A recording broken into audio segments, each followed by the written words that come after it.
அதிமுகவை யாரும் பலவீனப்படுத்த முடியாது.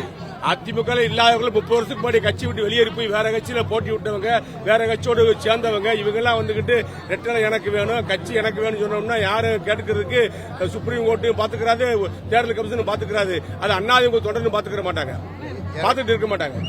அவர்களுக்கெல்லாம் கட்சியில தொடர்பே இல்லாதவங்க, கட்சி விட்டு வெளியேறி வேற கட்சியில் நின்னாச்சு.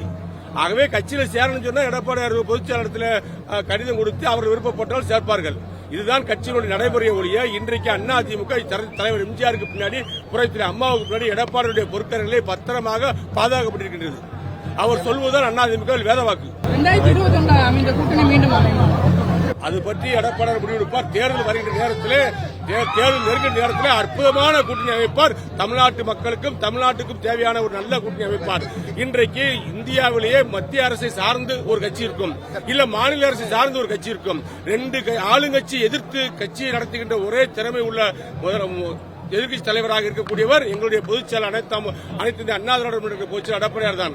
ஆகவே எங்களுக்கு எந்த கூட்டணி வலுவாக இருக்கும், யாரை நாட்டு மக்கள் ஏற்றுக்கொள்வார்கள், சிறுபான்மை மக்கள், பெரும்பான்மை மக்கள், பொதுமக்கள் ஏற்றுக்கொள்வார்கள், யாரால் நமக்கு நன்மை கிடைக்கும் என்பதை உறுதிப்படுத்தி அந்த கூட்டணியை வெற்றி கூட்டணியாக அமைப்பார் எடப்பாடியார்.